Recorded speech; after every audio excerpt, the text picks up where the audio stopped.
Well, we don't want to participate in the Commonwealth. Commonwealth is presided over by the colonizer.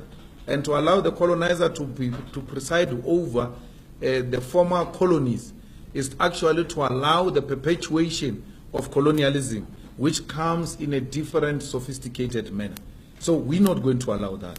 We want ourselves, as former colonies, colonized nations, to be organized through our own determination, not through what Britain thinks should be the form of organization when it comes to their former colonies. So we reject that. We're no longer a colony of Britain. And the ANC's continued kneeling before the Queen and kneeling before Theresa May is actually perpetuating that colonialism of a special type.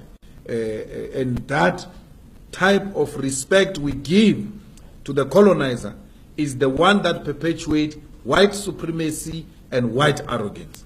That for as long as they bow before the Queen and the Queen goes there and gives them new names and give them short clothes to wear and they allow that, it's wrong.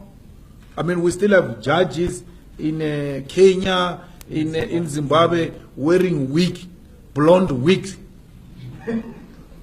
What is that? What is that?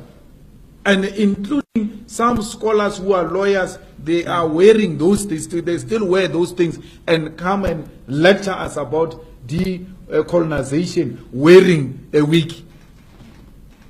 Decolonizing Africa starts with simple things. Starts with doing away with apartheid, colonial symbols, and colonial way of doing things.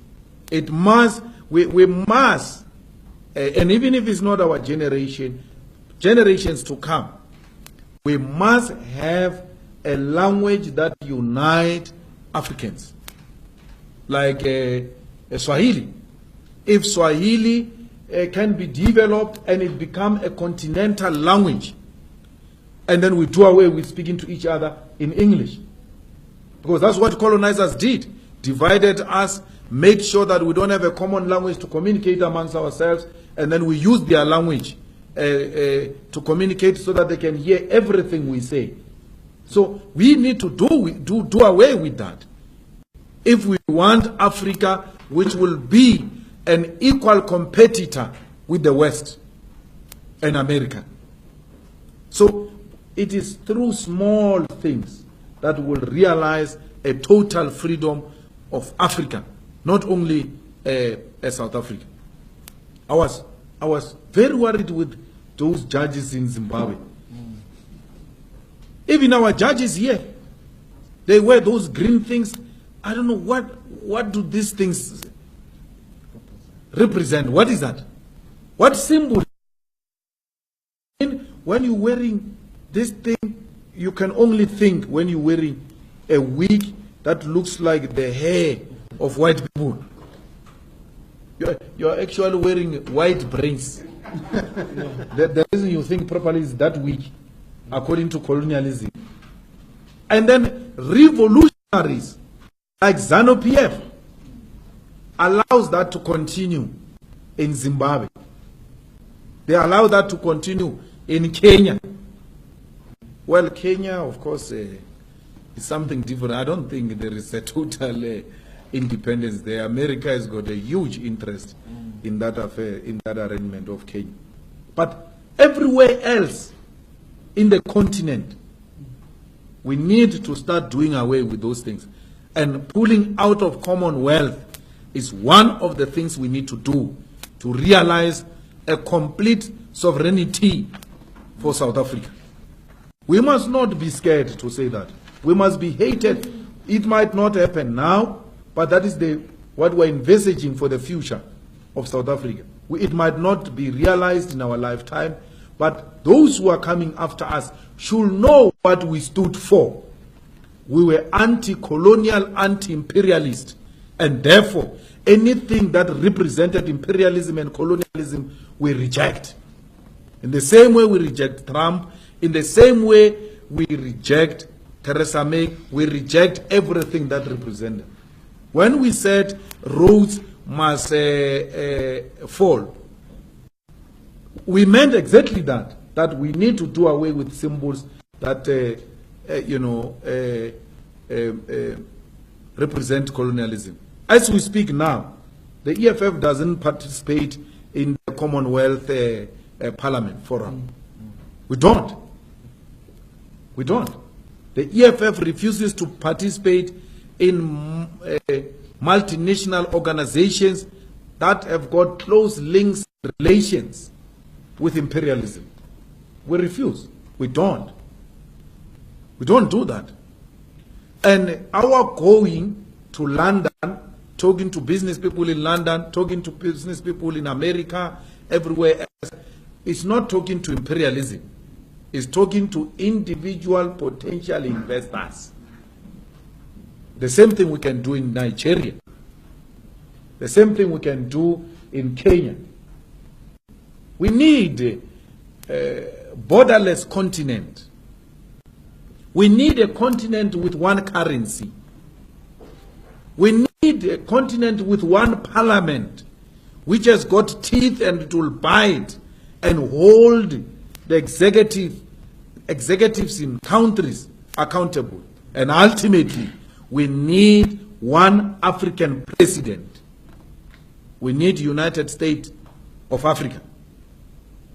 We supported and we continue to support those ideals of brother leader Gaddafi.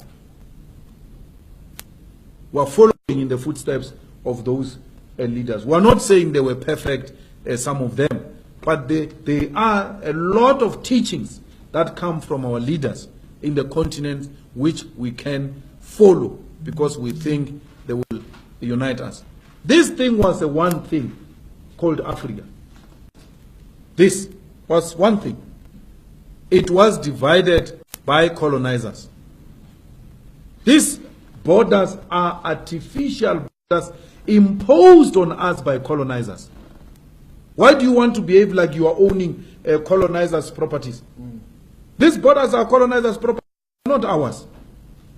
Let us go back to African unity. We want one voice, one Africa. We must stop doing away with African hate, which was instilled in us by the colonizers. When you say, hey, there are too many Zimbabweans here, there are too many Nigerians here, hey, you are doing the work of the devil, which is to divide Africans. Be angry with Nigerians and South Africans for doing crimes, the same, Zimbabweans, the same way you are with South Africans who commit crimes. They must be treated the same. It must not be because it's a Nigerian, it's a more crime. If a Nigerian kills a person, that killing is twice. As if the murder by South African is lesser than a Nigerian murder. It's wrong. Crime is crime. Let's deal with it as crime. When it is a white person in South Africa, undocumented, he's called an investor. Not only a white person, including Indians and Chinese. These Guptas didn't have proper papers here. These Guptas didn't have proper papers. No one dared called them Kwerekweres. No one. But if it was my African brothers, we're going to be called Kwerekweres because they don't have papers. Self-hate. It must come to an end. If it means making the EFF lose votes for that, let it lose votes. Lose votes on principle. Not on political expediency of wanting to appeal. This country belongs to Africans in the same way Nigeria belongs to South Africans. Nigeria is South Africa, South Africa is Nigeria. We are Zimbabweans. We need to do away with this nonsensical idea that was imposed on us by colonizers, by Theresa May ancestors, that we must dislike each other. We must do away with that. Theresa May is coming here to make sure that we continue to hate each other. Look at what we are doing now. We are reclaiming our land in South Africa, saying our people must get the land inspired by our brothers in Zimbabwe. Namibia is following.